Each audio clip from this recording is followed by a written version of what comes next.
ونصلی علی رسولہ الکریم اما بعد۔ معزز سامعین، السلام علیکم ورحمۃ اللہ وبرکاتہ۔ دو نمازوں کو جمع کرنے سے متعلق ہم تفصیلی بیانات آپ کے سامنے کر چکے ہیں۔ ہم نے ان میں بتایا تھا کہ دو نمازوں کو جمع کرنا جائز نہیں ہے، نہ تو قرآن پاک کی روح سے اور نہ ہی احادیث مبارکہ کی روح سے۔ البتہ نمازوں کو جمع کرنے کی ایک صورت جائز ہے، جمع سوری کی، اس کی تفصیل بھی ہم آپ کے سامنے بیان کر چکے ہیں۔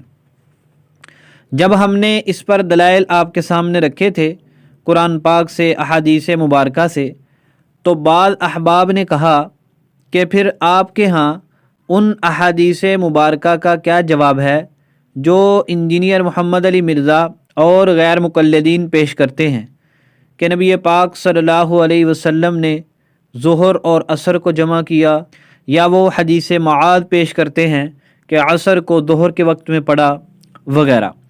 آج ہم انشاءاللہ ان کے دلائل کا مختصراً جائزہ لیں گے۔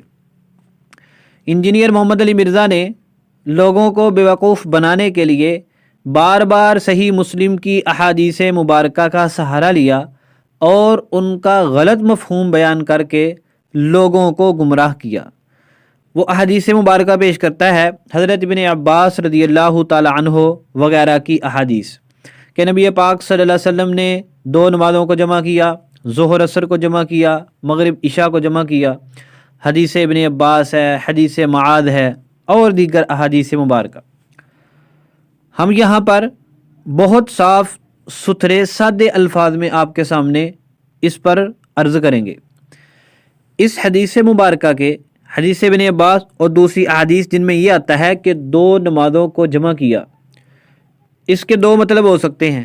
پہلا مطلب تو یہ ہے کہ آپ صلی اللہ علیہ وسلم نے ظہر کی نماز کو عصر کے وقت میں پڑھا اور عشاء کی نماز کو مغرب کے وقت میں پڑھا۔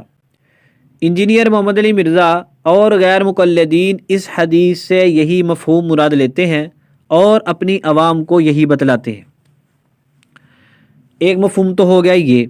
ایک دوسرا مفہوم ہے جو ہم لیتے ہیں کہ ان احادیث سے مراد یہ ہے کہ آپ صلی اللہ علیہ وسلم نے ظہر کو مؤخر کیا اور عصر کو جلدی پڑھا، مغرب کو مؤخر کیا، عشاء کو جلدی پڑھا۔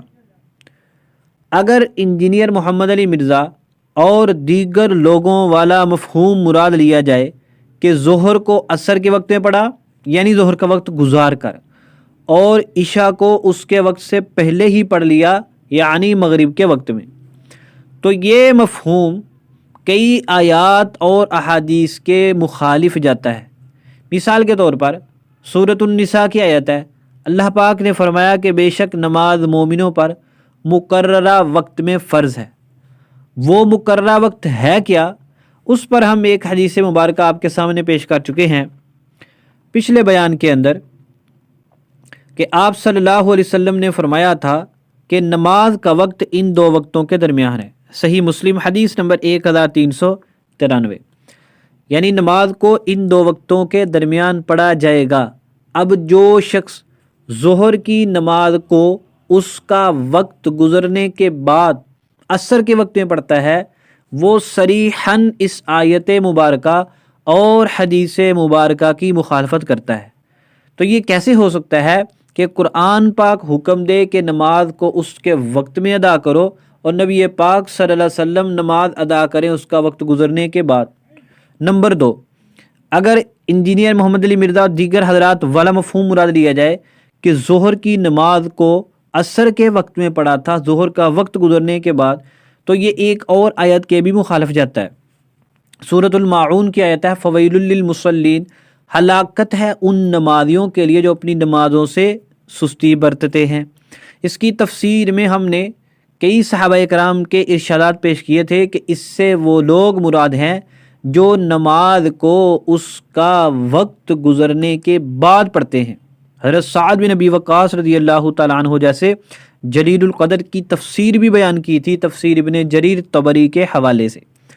اب اگر انجینئر مرزا والا مفہوم لیا جائے تو نبی پاک صلی اللہ علیہ وسلم کا یہ عمل اس آیت کے واضح طور پر مخالف جاتا ہے۔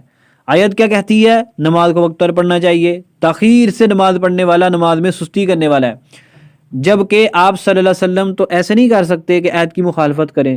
تو معلوم ہوا کہ انجینئر مرزا جہلمی والا مفہوم ٹھیک نہیں ہے۔ نمبر 3، آپ صلی اللہ علیہ وسلم نے صاف الفاظ میں فرمایا، صحیح مسلم کی حدیث ہے، حدیث نمبر 1562، کہ نماز میں کوتاہی یہ ہے کہ نماز نہ پڑھی جائے حتیٰ کہ دوسری نماز کا وقت آ جائے۔ اب یہ کیسے ہو سکتا ہے کہ ایک حدیث میں حضور واضح طور پہ فرماتے ہیں کہ کوئی بندہ نماز نہیں پڑھتا اور دوسری نماز کا وقت آ جاتا ہے، ایسا کرنے والا کوتاہی کا مرتکب ہے، اور حضور صلی اللہ علیہ وسلم خود ہی ظہر کی نماز کو اس کا وقت گزرنے کے بعد عصر میں جا کے پڑھ رہے ہیں۔ یہ کیسے ہو سکتا ہے کہ آپ صلی اللہ علیہ وسلم کے قول اور فعل کے اندر تضاد آ جائے؟ تو حضور علیہ السلام کے قول فعل میں تضاد نہیں ہے، بلکہ انجینئر مرزا جہلمی اور دیگر گمراہوں کی عقل میں فطور ہے۔ نمبر 4، حدیث ابو ذر ہے صحیح مسلم کے اندر 1465، آپ صلی اللہ علیہ وسلم نے فرمایا، ابو ذر تمہارا کیا حال ہوگا جب تمہارے اوپر ایسے حکمران مسلط ہوں گے جو نماز کو تاخیر سے پڑھیں گے؟ تو انہوں نے پوچھا، یا رسول اللہ پھر ہم کیا کریں؟ آپ نے فرمایا کہ نماز کو اس کے وقت میں ادا کرنا، پھر اگر تمہیں حکمرانوں کے ساتھ پڑھنی پڑ جائے تو بھی پڑھ لینا، وہ نماز تمہارے لیے نفل ہو جائے گی۔ اب یہاں پر عذر موجود ہے، اس کے باوجود بھی نبی پاک صلی اللہ علیہ وسلم تاخیر صلاۃ کی اجازت نہیں دے رہے۔ اب اگر انجینئر مرزا والا مفہوم لیا جائے حدیث ابن عباس اور دیگر احادیث کا جو جمعہ کے متعلق صحیح مسلم سے پیش کی جاتی ہیں، تو وہ اس حدیث کے بھی خلاف جاتا ہے۔ اب یہاں پر سوال پیدا ہوتا ہے کہ اگر انجینئر مرزا جہلمی اور غیر مقلدین والا مفہوم باطل ہے کہ نماز کو اس کا وقت گزرنے کے بعد پڑھنا اس سے مراد نہیں ہے، تو پھر کون سا مفہوم مراد ہے؟ ہم آپ کو بتلاتے ہیں کون سا مفہوم مراد ہے۔ جو یہ آتا ہے کہ آپ صلی اللہ علیہ وسلم نے ظہر اثر کو جمع کیا، مغرب عشاء کو جمع کیا، اس کا مطلب یہ ہے کہ ظہر کی نماز کو مؤخر کیا، اس کے آخری وقت میں پڑھا، اور عصر کی نماز کو مقدم کیا، اس کے بالکل ابتدائی وقت میں پڑھا۔ اسی طرح مغرب کی نماز کو مؤخر کیا، اس کے بالکل آخری وقت میں پڑھا، اور عشاء کی نماز کو مقدم کیا، اس کے بالکل ابتدائی وقت میں پڑھا۔ یہی طریقہ حضرت ابن عباس رضی اللہ تعالیٰ عنہ کی، یہی صحابی جو یہ روایت بیان کرتے ہیں نا کہ نمازوں کو جمع کیا، انہوں نے خود بتلایا ہے۔ کہاں پر ہے؟ صحیح سند کے ساتھ۔ اب جو ہم آپ کو حدیث سنا رہے ہیں، اہل سنت احناف اس حدیث کو سنیں، دیکھیں، یاد کریں، اس حدیث کو، اس کا نمبر ذہن میں رکھیں۔ جب بھی کوئی بندہ تمہیں نمازوں کو جمع کرنے سے متعلق کوئی حدیث سنائے تو آپ اس کو بتائیں کہ تمہارے والا مفہوم باطل ہے، ہمارے والا مفہوم درست ہے۔ سنن نسائی میں صحیح سند کے ساتھ حدیث موجود ہے 590، اور اس کے راوی بھی حضرت عبداللہ بن عباس رضی اللہ تعالیٰ عنہ ہیں کہ نبی پاک صلی اللہ علیہ وسلم نے نمازوں کو ایسے مؤخر کیا کہ جمع کیا کہ ظہر کی نماز کو مؤخر کیا، عصر کو جلدی پڑھا، مغرب کی نماز کو مؤخر کیا، عشاء کی نماز کو جلدی پڑھا۔ یہ ان روایات کا مفہوم ہے، اور یہی وہ مفہوم ہے جو کہ صحیح ہے، اور یہ مفہوم نہ تو قرآن پاک کی کسی آیت کے خلاف جاتا ہے اور نہ ہی اس سے کسی اور حدیث مبارکہ کی مخالفت ہوتی ہے۔ لہذا انجینئر مرزا جہلمی اور دیگر لوگوں کا یہ حدیث سنا کر لوگوں کو یہ کہنا کہ تم ظہر کو عصر کے وقت میں پڑھ لو، چاہے تم عصر کو ظہر کے وقت میں پڑھ لو، تمہارے لیے جائز ہے، یہ قطعاً جائز نہیں ہے۔ اس طرح ان کا یہ کہنا کہ مغرب کو عشاء کے وقت میں پڑھ لو یا عشاء کو مغرب کے وقت میں پڑھ لو، یہ تو بالکل جائز نہیں ہے۔ یہ تو عجیب و غریب قسم کی بات ہے، ایک نماز کا وقت ہی نہیں آیا، وقت آنے سے پہلے اس نماز کو کس طرح پڑھ سکتے ہیں؟ ایسے تو کوئی بندہ یہ کہے کہ یار آج میں بڑا مصروف رہوں گا، میں بڑے کام کروں گا، تو میں اس طرح کرتا ہوں کہ میں آج صبح ہی 5 نمازیں پڑھ لیتا ہوں، یا وہ کہے کہ میں ظہر کے وقت ہی میں عصر بھی پڑھ لیتا ہوں، مغرب بھی پڑھ لیتا ہوں، عشاء بھی پڑھ لیتا ہوں۔ بھئی جب نماز کا وقت ہی نہیں آیا، وہ نماز کس طرح پڑھ سکتا ہے؟ ایسے ہو سکتا ہے کہ ایک بندہ رمضان آنے سے پہلے ہی کہے جی میں رمضان کے روزے میں ایسے کرتا ہوں کہ میں 6 مہینوں میں 5 روزے رکھتا رہوں گا، رمضان کے آنے سے پہلے ہی، پھر پوچھے رمضان کے روزے نہیں رکھ لے، اور میں تو بھائی جی پہلے ہی رکھ لے، اور نہیں بھائی، کام اس وقت جائز ہوتا ہے جب اس کا وقت آ جائے۔ روزے کا فرض ہوں گے جب رمضان شروع ہوگا، نماز کا فرض ہوگی جب اس کا وقت آئے گا، اس سے پہلے نہیں۔ یہ تو ہو گئی صحیح مسلم کی حدیث کی وضاحت۔ اب یہ لوگ حدیث سے معاذ پیش کرتے ہیں کہ حضور پاک صلی اللہ علیہ وسلم نے عصر کی نماز کو پڑھا ظہر کے وقت میں، یاد رکھیں یہ حدیث ضعیف اور معلول ہے۔ علامہ ابن حجر عسقلانی رحمۃ اللہ علیہ نے واضح طور پہ لکھا ہے کہ ائمہ محدثین کی ایک جماعت نے اس حدیث کو معلول ضعیف قرار دیا ہے۔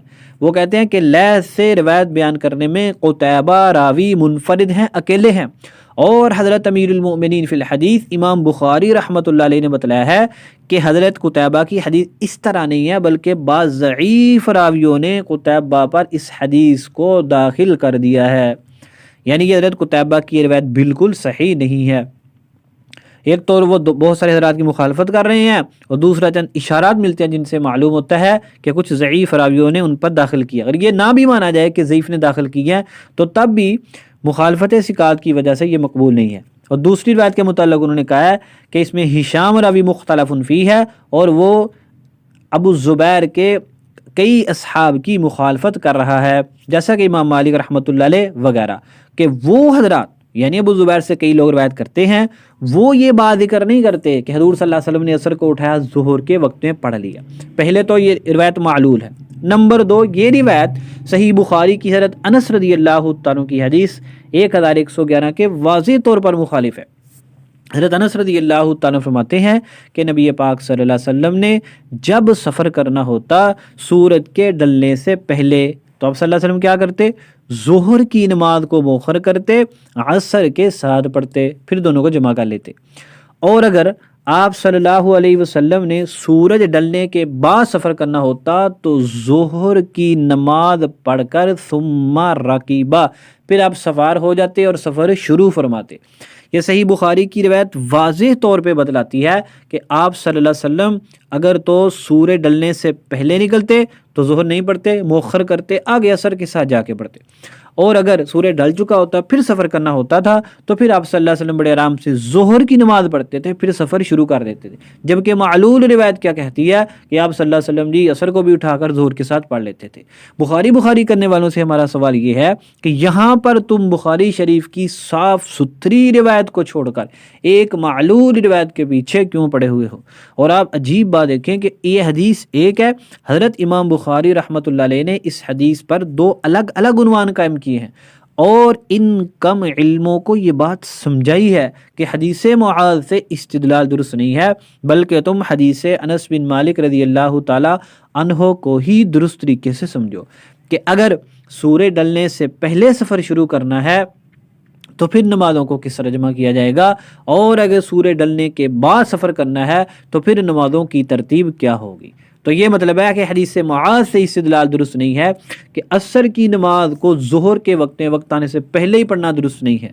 نمازوں کے جمع کرنے کی ایک صورت جائز ہے، عذر کے وقت جیسا ہم بتلا چکے ہیں کہ ظہر کو مؤخر کیا جائے، آخری وقت میں پڑھا جائے، عصر کو مقدم کیا جائے، پہلے وقت میں پڑھا جائے، مغرب کو مؤخر کیا جائے، عشاء کو مقدم کیا جائے، دونوں کو جمع کر لیا جائے۔ یہی حضرت ابن عباس رضی اللہ عنہ کی روایت میں موجود ہے، اور یہی حضرت عبداللہ بن عمر نے بتلایا۔ سنن ابی داود کی صحیح سند والی حدیث ہم آپ کے سامنے بیان کر چکے ہیں۔ اللہ پاک ہم سب کو احادیث مبارکہ کا صحیح مفہوم بیان کرنے کی، اس کے مطابق عمل کرنے کی توفیق عطا فرمائے، اور امت مسلمہ کو ان گمراہ لوگوں سے محفوظ فرمائے۔